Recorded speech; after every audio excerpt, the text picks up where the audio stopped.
요즘은 코로나로 인하여 웃음이 없는, 기쁨이 없는 시대입니다. 그래서 제가 지난주부터 사도 바울의 기쁨의 편지, 그래서 빌립보서에 대해서 말씀을 전하는데 한 7주에서 8주 정도 전하도록 하겠습니다. 지난주에 전한 말씀을 잠깐 다시 기억하고요, 그리고 오늘 본 말씀을 이어가도록 하겠습니다. 지난주에 세 가지 것 말씀 전했어요. 사도 바울의 인사, 주 안에서 은혜와 평강이 넘치기를 바란다. 그러니까 주님이 주시는 은혜, 주님이 주신 평강이 있다는 것이에요. 두 번째는 사도 바울이 빌립보 교인들을 생각해 볼 때마다 감사한 것은 그들이 매번 헌금을 보내서, 선교 헌금을 보내서 감사한 것이 아니라 그들과의 깊은 교제. 그래서 바울은 내가 그들을 예수 그리스도의 심정으로 얼만큼 사랑하는지 알기를 원한다 할 만큼 아름다운 관계를 유지해 나갔습니다. 세 번째는 사도 바울의 기도입니다. 그들 향해서 기도하는데 너희들 사랑 위에 지식, 말씀의 기반, 그리고 영적인 분별력, 점점 총명으로 인하여 기도의 열매를 맺기 원한다. 이런 부분에 대해서 지난주에 말씀을 전했습니다. 오늘은 특별히 그 후에 이어서 세 가지 말씀, 1장의 마지막 부분입니다. 세 가지 말씀을 전하는데 사도 바울이 두 번째 기뻐하는 것은 그게 감옥에 갇혔지만 감옥에서 오히려 특별히 로마 시위대와 많은 사람에게 복음을 전할 수 있는 계기가 되어서 기쁘고 감사하다. 두 번째는 이제 사도 바울이 나이가 많습니다. 그래서 이제 죽음과 삶 속에 끼어 있는데 자기 개인적으로는 이제 좀 쉬고 싶다. 그래서 천국 가고 싶으나 내가 살아서 빌립보 교인들을 향해서 더 위로하고 말씀 전하는 것이 하나님의 뜻이기 때문에 살기로 결정한다. 세 번째는 이제 그들을 향해서 빌립보 교회에 작은 문제들이 있었습니다. 그 문제를 해결하기 위하여 복음 가운데 합당하게 생활하라. 너희들이 서로 하나 되어 견고하게 서서 영적 싸움을 하라. 이런 세 가지 내용으로 되어 있는 것이 빌립보서 오늘 본문 후반의 내용입니다.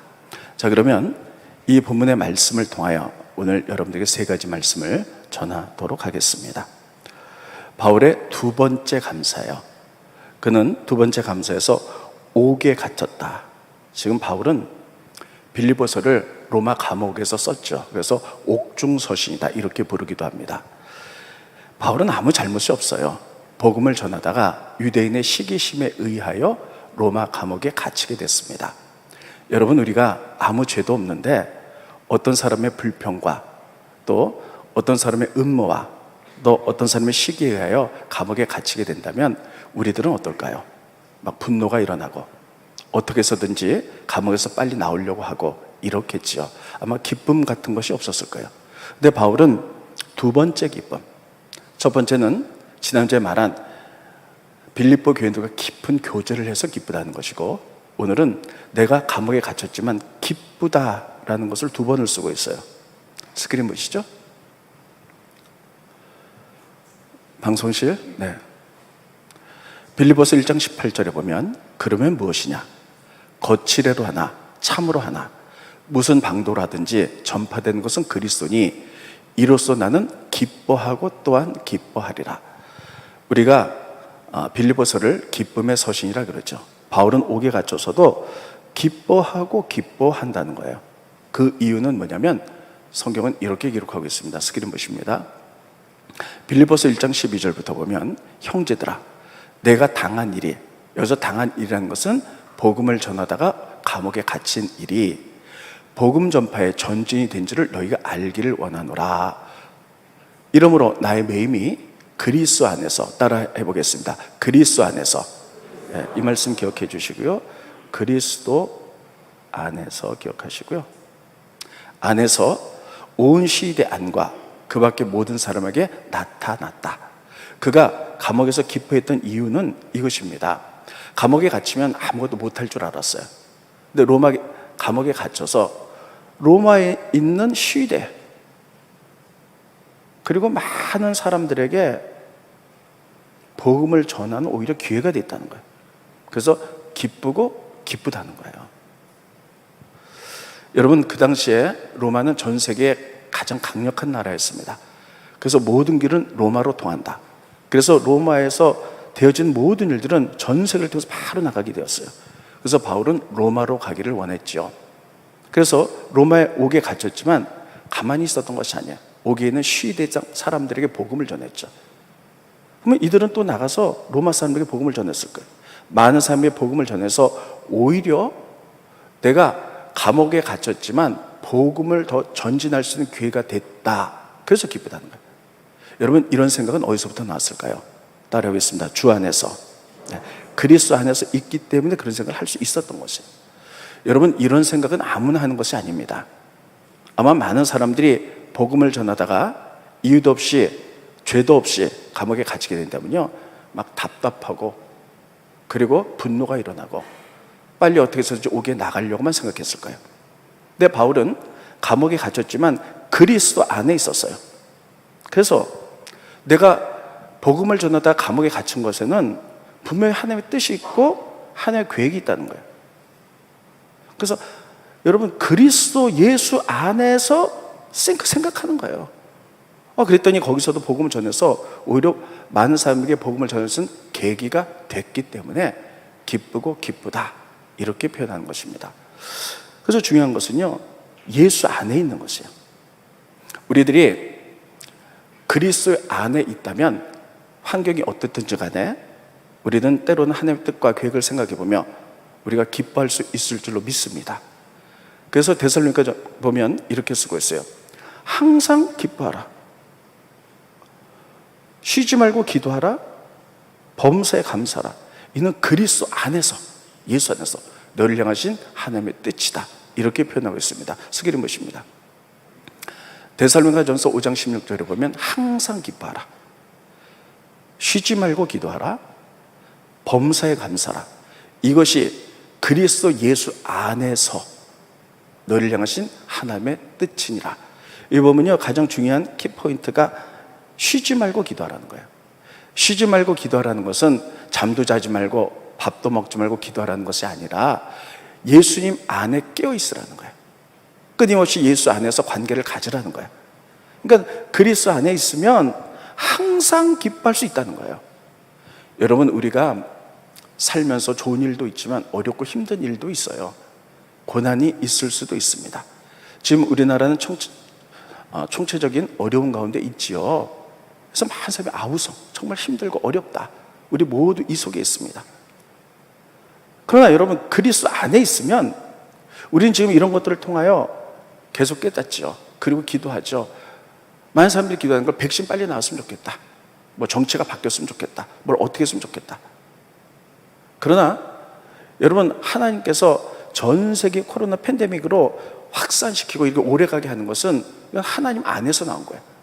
그러므로 이걸 빨리 해결하는 것보다는 예수 안에서 하나님이 이런 고난을 주신 뜻과 계획이 무엇인가를 보는 거예요. 이게 훨씬 중요한 겁니다. 이것을 놓고 기도한다면, 그래서 하나님의 뜻과 계획을 안다면 우리가 고난 가운데 행복하진 않아요. 왜냐하면 모든 게 불편하기 때문이죠. 그러나 행복하진 않지만 주님이 주시는 주 안에서의 기쁨이 있다는 사실을 기억하시기 바랍니다. 그런 기쁨으로 우리가 이겨내고 승리해 나가는 것이 믿음이라는 사실이에요. 그래서 우리가 중요한 것은 그리스도 안에서 생각하는 거예요. 따라해 보겠습니다. 그리스도 안에서, 그리스도 안에서 생각하는 거예요. 우리들에게 좋은 일이 있을 때가 있죠. 근데 우리 항상 감사하죠. 근데 힘들고 어려운 때도 있어요. 그럼 그리스도 안에서 생각하는 거예요. 이것을 왜 하나님이 허락하셨나? 이것을 통해서 내가 깨달아야 될 것, 배워야 될 영적인 것들은 무엇인가를 우리가 알게 된다면 힘들고 어렵지만 기뻐하고 감사할 수 있다는 사실을 기억하시기 바랍니다. 여러분, 이런 분이 또 있어요. 구약의 요셉입니다. 요셉 보세요. 어린 나이에 형들의 시기심에 의하여 애굽의 노예로 팔려갑니다. 무슨 희망이 있겠어요, 노예가. 그런데 이 노예에서 또 누명을 쓰고 감옥에 들어갑니다. 이 정도라면 여러분, 앞이 보이질 않아요. 이방 노예의 감옥에 들어갔다. 희망의 끈이 없죠. 그런데 여기서 요셉이 불평했다, 원망했다, 고통스러워서 막 죽으려고 했다, 이런 말이 하나도 없습니다. 성경은 요셉이 하나님 안에 있었어요.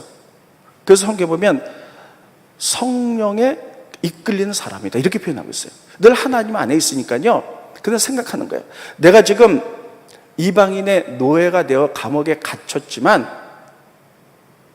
이렇게 하신다 하나님의 뜻, 나는 잘 모르지만 하나님의 선하신 뭔가가 있을 것이다 하고 믿음으로 극복해내는 거예요. 그리스도 예수 안에서 생각하고 극복해내는 거예요. 여러분, 그 결과 어떻게 됩니까? 생각지도 못했던 일들이 벌어지죠. 이 감옥 안에 술 맡은 관원장, 떡 맡은 관원장이 들어서 꿈을 꾸게 됐고, 그리고 요셉이 그것을 해석해줘서, 그래서 술 맡은 관원장은 이제 옥을 나가게 됩니다. 그리고 애굽의 바로가 꿈을 꿨는데 그 꿈을 해석할 길이 없어요. 그때 술 맡은 관원장이 옥 안에 있는 요셉을 기억하고 바로에게 요셉을 소개합니다. 그래서 요셉이 그 꿈을 해결해줘서 그가 애굽을 살려서 총리의 자리에 이르게 됩니다.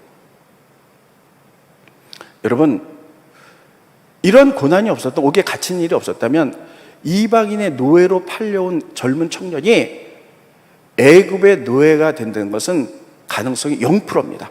있을 수가 없는 일이에요. 여러분, 그러나 고난이지만 이런 과정들을 통해서 감옥에 가게 만들고, 그래서 꿈을 해석해서 바로의 꿈을 하게 만들고 요셉을 총리로 올리는 것, 이 고난에는 다 이유가 있었다는 것이에요. 요셉은 그것은 알 수는 없었어요. 왜냐하면 하나님은 무한하시고 우리 유한한 머리를 가졌기 때문에 알 수가 없었으나 나에게 고난을 주신 하나님이 선하다는 거예요. 그래서 예수 안에서 늘 생각하는 거예요. 따라해보겠습니다. 예수 안에서 생각하자. 예수 안에서 믿음의 정도를 걷자. 계속 그러면 우리는 알 수 없어요. 근데 여러분, 요셉이 하나님의 뜻을 위해서 총리가 될 수 있는 최고의 지름길은 바로 감옥에 들어가는 길이었어요. 여러분, 인간적으로 보면 이건 있을 수가 없는 일이죠. 예수 안에 있었기 때문에 그는 원망하지 않고 불평하지 않고 기뻐할 수 있었다는 사실을 기억하시기를 예수님의 이름으로 축원드리겠습니다. 우리 모두 고난 속에 있어요. 행복하지 않아요. 불편해요. 마스크 쓰고 예배드리고 어디 가도 비대면을 해야 되고, 그러나 우리가 믿는 하나님은 선하신 하나님, 그 선하신 하나님이 이 과정이 필요하기 때문에 주신 줄로 믿고 이것을 허락하신 하나님의 뜻, 계획들을 생각해 보면서 우리가 기도로 나간다면 그 가운데 우리가 불편하지만 기뻐할 수 있을 줄로 믿습니다. 하나님이 우리에게 첫 번째 주신 교훈이 바로 이것입니다. 두 번째, 그의 사명입니다. 바울은 지금 감옥에 갇혔는데 나이가 많으세요. 여러분, 나이가 많아가지고 나이가 많은 사도가 감옥에 갇혔을 때 그는 죽음도 생각했을 거예요. 그래서 그는 이렇게 고백합니다. 삶과 죽음 사이에 내가 끼어 있다는 거예요. 근데 개인적으로는 어떻게 생각하냐면 이제 쉬었으면 좋겠다는 거예요. 죽어서 천국 갔으면 좋겠다는 거예요. 그러나 내가 살아야 될 이유는 너희들을 위해다. 빌립보 교인들, 또 기타 내가 복음 전해야 될 많은 사람들을 생각해 보면 내가 아직도 사명이 있기 때문에 이렇게 살아가는 것이 하나님의 뜻이다, 이렇게 표현하고 있는 것입니다. 스크린 보십니다. 빌립보서 1장 23절부터 보면 내가 그 둘 사이에 끼었으니, 삶과 죽음 사이에 내가 있으니 차라리 세상을 떠나서 그리스도와 함께 있는 것이 훨씬 더 좋은 일이라 그렇게 하고 싶으나, 자, 이 부분을 자세히 보면요, 그는 죽어서 천국 가고 싶다는 거예요. 근데 그는 죽음을 어떻게 해석했냐면 보세요. 세 가지로 해석합니다. 죽음을 세 가지로 해석해요. 차라리 세상을 떠나는 거예요. 그리고 그리스도와 함께 있는 것, 예수와 함께 있는 것, 이게 죽음이라는 거예요. 세 번째, 천국이라는 거예요. 그것이 훨씬 더 좋다. 자, 저 보세요. 많은 사람들이 인간이기 때문에 죽음을 눈앞에 두면 굉장히 두렵습니다. 예를 들면 큰 병이 걸렸는데 얼마 살지 못합니다. 그럼 굉장히 힘들고 괴롭지요. 또 어떤 사고로 인해서 죽음이 앞에 있을 때 굉장히 많이 괴롭죠. 왜 그렇습니까? 인간이기 때문에 죄성을 가져서 죽으면 두려워요. 근데 바울은 죽음을 어떻게 봤느냐? 바울은 이렇게 봤어요. 떠나는 것이다. 이 땅을 떠나는 것이에요. 그래서 천국 가는 것이라는 거예요. 많은 사람들이 죽음을 소멸해서 없어진다, 다 끝난다고 생각하니까 두려운 거예요. 근데 떠나는 것이에요.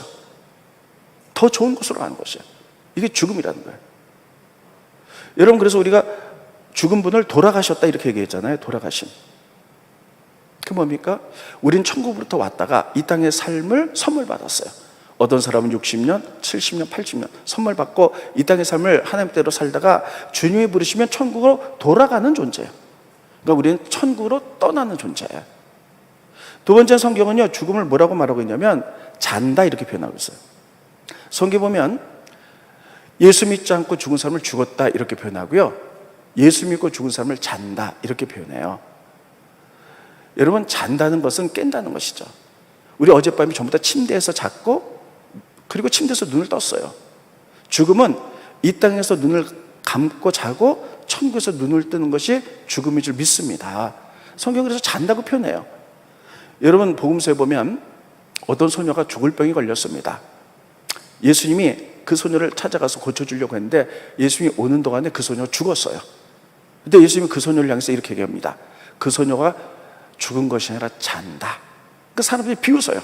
자는 것과 죽은 것도 몰라? 예수님이 그 소녀를 향해서 이렇게 얘기했죠. 달리다 굼. 그러니까 그 소녀가 일어나서 살게 됐죠. 자, 스크린 보십니다. 마태복음 9장 24절에 보면 이르시되 물러가라. 소녀가 죽은 것이 아니라 잔다 하시니 그들이 비웃더라. 자는 것과 죽은 것도 몰라? 예수님은 잔다라고 표현하고 있어요. 다시 깰 것이라는 것이에요. 죽음은 이 땅에서 눈을 감지만 천국에서 눈을 뜨는 것이 죽음입니다. 이 땅에서 눈을 감고 이 땅에서 눈을 뜬 것이 잠이에요. 죽음은 이 땅에서 눈을 감고 천국에서 눈을 뜨는 것이 죽음입니다. 그리고 천국에 계시다가 주님 다시 오시면 다시 부활해서 다시 살게 될 거예요. 그래서 잔다 이렇게 표현하는 거예요. 그래서 바울은 죽음을 어떻게 표현하고 있느냐? 전혀 두려워하지 않았어요. 차라리 죽었으면 좋겠다는 거예요. 그는 이 땅을 떠나는 것이다. 두 번째, 예수님과 함께하는 것이다.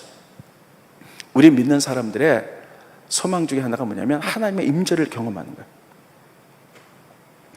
하나님 살아계시다는데 정말 살아계심을 경험했으면 좋겠다. 근데 천국은요, 그 살아계신 하나님과 영원히 같이 있는 것이에요. 여러분, 하나님의 임재 예배 시간에 우리가 많이 경험하죠. 어떤 사람은 찬양할 때 오늘도 이제 내가 살아도 주위에 살고 이제 내가 죽어도 주위에 죽는데, 이 찬양할 때 가슴 찡한 사람들이 있어요. 저 가슴 찡하더라고요.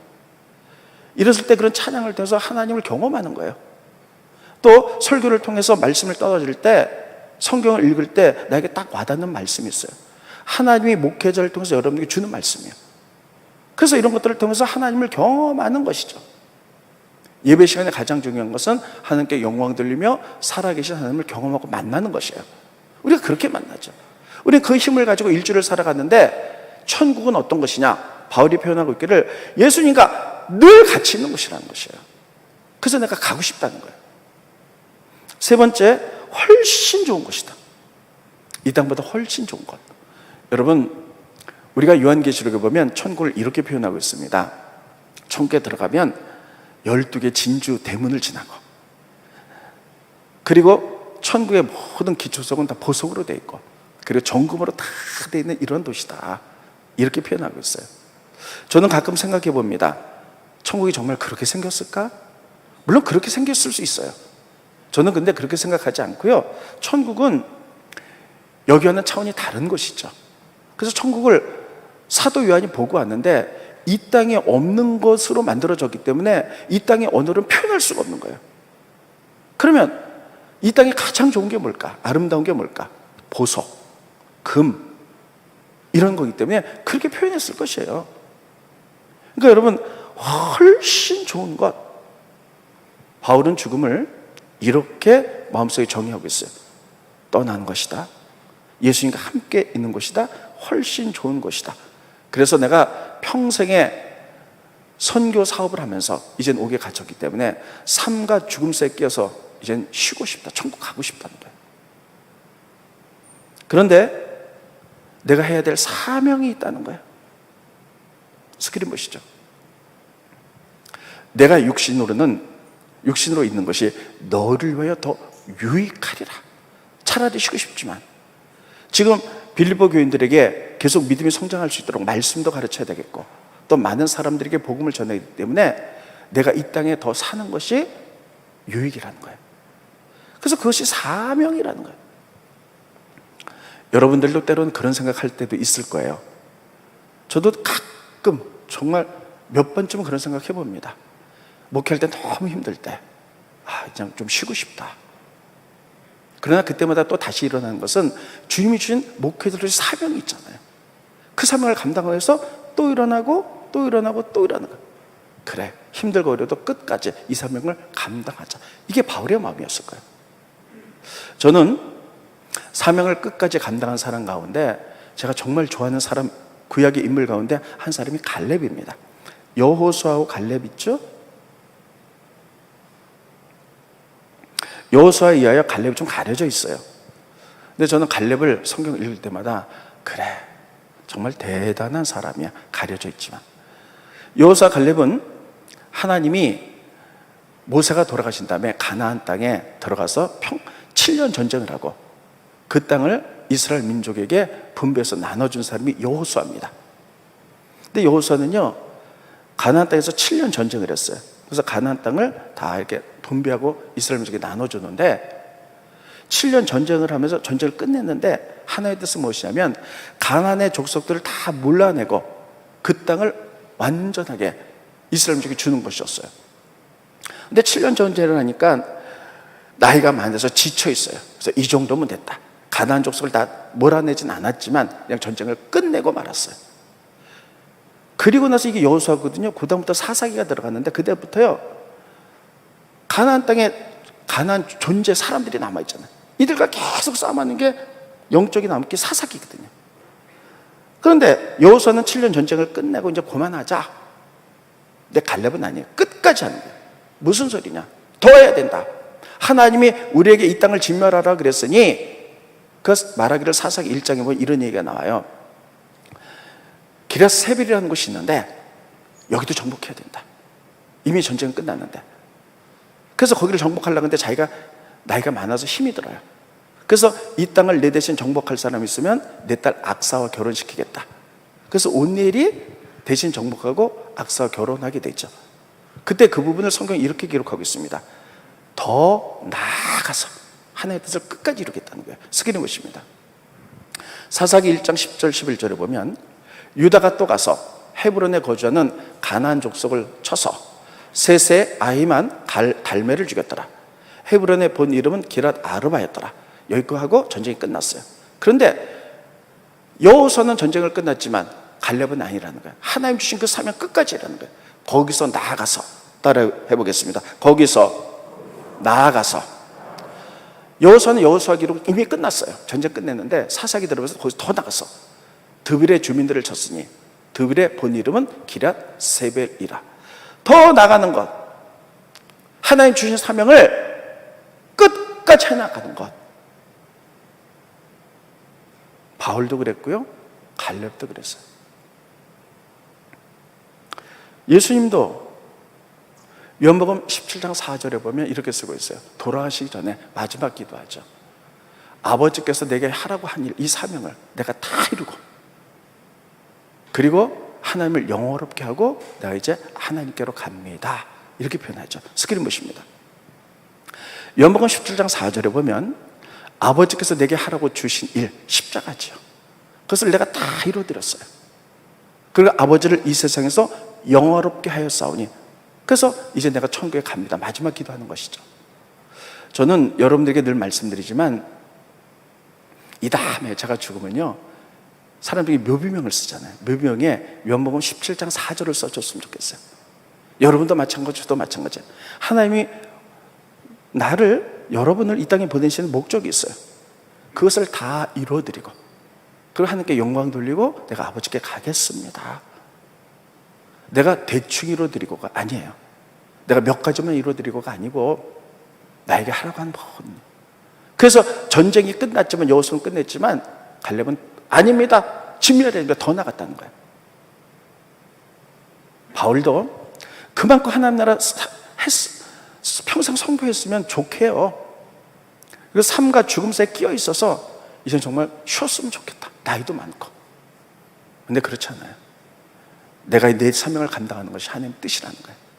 그래서 여러분, 우리를 향하신 하나님의 뜻과 계획들을, 이건 꼭 목회자나 사도만 해당하는 얘기는 아닙니다. 우리 모두 하나님께 콜링, 부름받은 사람들 믿으시기 바랍니다. 그래서 작은 것이라도 하나님의 뜻을 이루어드릴 수 있는 최선을 다하는 여러분과 제가 되기를 예수님의 이름으로 축원드리겠습니다. 세 번째는요, 바울이 이렇게 이야기를 합니다. 여러분, 사도 바울이 교회의 문제 해결이에요.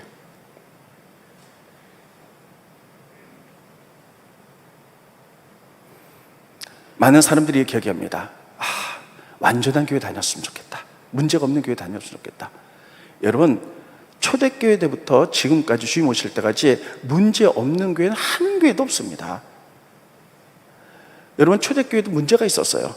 우리가 동경하는 초대교회도 헬라파 유대인과 또 히브리파 유대인 사이에 말이 안 통하니까요, 구제에 있어서 차이가 있어서 문제가 생겼죠. 근데 어느 교회든지 문제가 있는데 중요한 것은 이 문제를 어떻게 해결하는가가 제일 중요한 거예요. 어떤 교회에서는요, 문제를 해결할 때 많은 사람들이 상처를 주면서 교회가 막 분란이 일어나면서 이렇게 해결하기도 해요. 그래서 씻을 수 없는 상처를 받고 사람들이 교회를 떠나기도 하고 힘들어하는 경우도 있어요.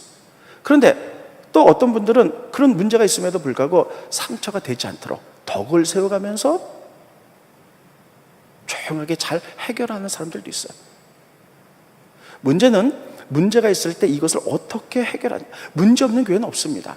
여러분 가정이, 우리 가정도 4명, 5명 살잖아요. 서너 명 사는데도 문제가 있잖아요.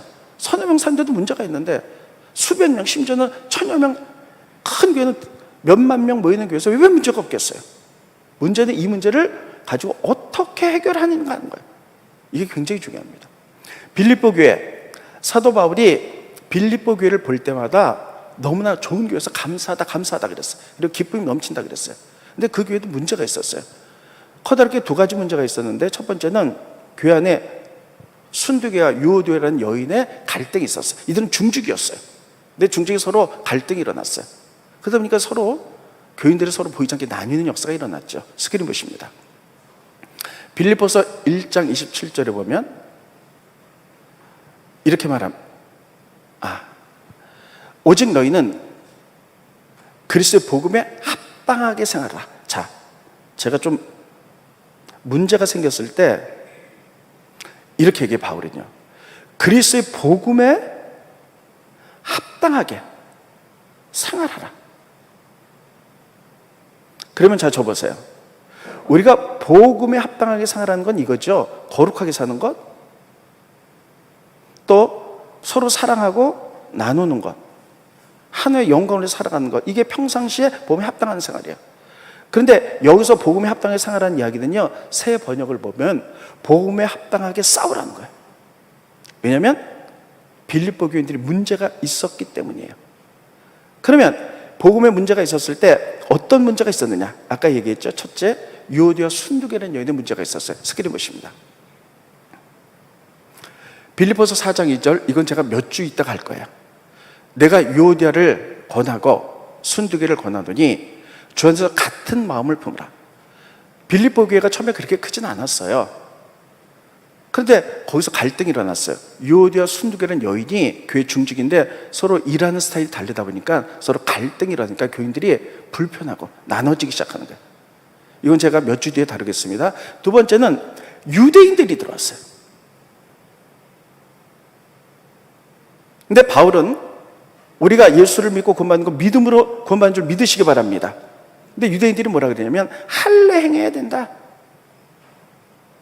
그래서 교인들 막 쑥삭거리고 막 뒤에서 막 할렐라 막 이러니까 교인들이 막 흩어지고 마음이 힘든 거예요. 바울은 이렇게 해서 거룩한 교회를 무너뜨리려는 그들을 뭐라고 표현하고 있냐면 개라고 표현하고 있어요. 스크린 보십니다. 빌립보서 3장 2절, 이것도 제가 몇 주 뒤에 다시 할 겁니다. 개들을 삼가라. 이 개들은 누구냐면 바로 교회를 빌립보 교회를 무너뜨리려고는 믿음이 아니라 할례 받아야 돼. 이래가지고 거룩한 교회를 무너뜨리려는 유대인들, 막 뒤에서 활동하는 유대인들, 이런 사람을 개라고 표현했어요. 왜 개라고 표현하냐? 구약 성경에 보면 개는 부정한 짐승이에요. 그래서 개는 막 물어뜯고 막 이러잖아요. 그래서 거룩한 교회를 물어뜯고 해치는 이런 개들이라고 표현하고 있어요. 이런 문제가 있었을 때 바울은 뭐라고 말하냐면 복음에 합당하게 생활하라. 복음에 합당하게 생활하라. 이 얘기를요, 세 번역에 보면 복음에 합당하게 싸우라는 거예요. 이거는 영적 전쟁이라는 거예요. 그래서 어떻게 싸워야 되냐면 스키리머시입니다. 오직 너희는 그리스도의 복음에 합당하게 생활하라. 이는 내가 너희가 가보나 떠나 있으나 너희가 한 마음으로 서서, 첫째 하나로 굳건하게 서서 한 뜻으로 복음의 신앙을 위하여 협력하라. 이게 바로 복음을 위해 싸우라는 거예요. 거기 보면요, 뭐라고 써있냐면 너희가 하나로, 한 마음으로 서서 한 마음으로 단결하여 서라. 믿음 가운데 굳건하게 서서 그리고 싸워라. 이렇게 쓰고 있어요. 그게 뭐냐면요, 하나로 단결하라는 얘기예요. 여러분, 사단은 교회를 자꾸 흩습니다. 그래서 문제를 지적해가고 또 지적해갖고요, 계속 흩어버려요. 그러나 성령은 하나로 만드는 영이에요. 주 번째, 이번째 암송 말씀 보면요, 성령은 하나로 만드는 영이다. 조금 이따가 읽어보겠습니다. 성령 안에서 하나로 단결하여 믿음 가운데 굳게 서라는 거예요. 이것 때문에 흔들리지 말라는 거예요. 그리고 영적인 싸움을 싸워라. 영적인 싸움을 싸우는 막 교회 내 서로 막 분열하고 싸우고 이러는 게 아니라 그 뒤에는 배후에는 영적인 것이 있기 때문에 영적으로 기도하면서 이렇게 싸우라. 이렇게 말하고 있어요. 지금 우리나라는 영적인 싸움을 해야 될 때입니다. 너무나 혼란스러워요. 너무나 거짓 뉴스도 많고 너무나 정보들이 거짓 진실로 넘치기 때문에 어떤 것이 진실인지는 알 수가 없어요. 그것에 따라 여러분, 사람들이 다 나뉘었어요. 뭐 여당 야당 나뉘고 나는 이 편이야 저 편이야 막 나누고, 참 이것들을 어떻게 하나로 만들어야 될지 이게 보통 문제가 아닙니다. 하나님께서는 뭐라고 말하고 있냐면요, 성령 하나 하는 영이니 모든 교회들도 또 모든 공동체도 성령 안에서 하나로 단결해 굳건하게 서라는 거예요. 흔들리지 말라는 거예요. 지금 우리나라가 코로나19 때문에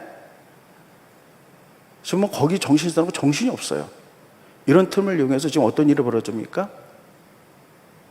지금 국회에 상정된 것이 차별금지법이 올라갔어요. 우리가 그저께 금요철에 때 영상을 봤어요. 차별금지법이 어떤 것이. 거기 중심에는 동성연애가 있는 거예요. 동성애가 있는 거예요. 이것이 통과되면 어떤 일이 벌어진 줄 우리 다 보고 다 기도한 줄로 믿습니다. 우리가 이런 것들을 보면서요, 지금은 교회들마다 굳건하게 서서 이런 것과 영적으로 싸워야 될 줄로 믿습니다. 그래서 우리가 지금 1000만 서명운동을 하고 있잖아요. 그래서 이런 것들이 통과되지 못하도록 지금 혼란스러우면 코로나 때문에 정신없는데 이게 슬쩍 그냥 상정되는 거예요. 그래서 국회에서 이게 통과되면 엄청난 일들이 벌어지는 거예요. 지금은 우리가 주 안에서 기도해야 될 때인 줄 믿습니다. 교회를 위해서 기도하고 나의 믿음을 위해서 기도하고 나를 위해서 기도하고. 그래서 여러분, 오늘 우리가 기억해야 될 것은요, 3가지 것 말씀드렸어요.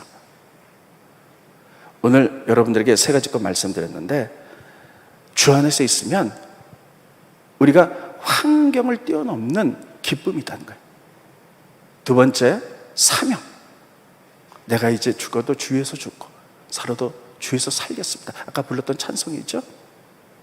그리고 3번째, 이런 교회적인 어려움이 왔을 때, 사단의 공격이 왔을 때 바울은 봄에 합당하게 영적인 전쟁, 절대 흔들리지 말고 믿음 가운데 견고하게 말씀 가운데 서서 서로 단결하여 영적인 싸움을 싸우라. 지금 기도하고 싸야 될 때입니다. 우리의 사명을 감당해야 될 때를 좀 믿습니다. 우리 찬양하죠. 이제 내가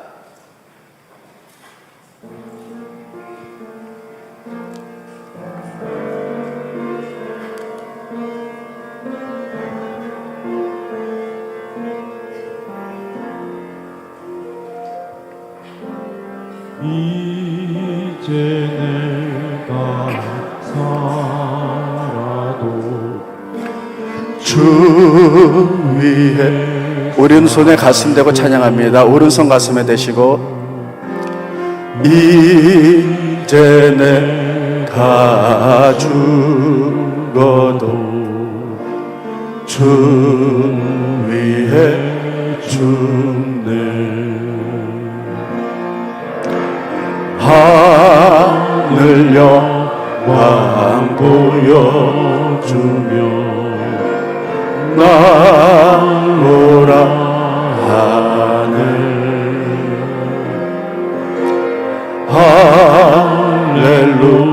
할렐루야 찬송하며 주께 갑니다.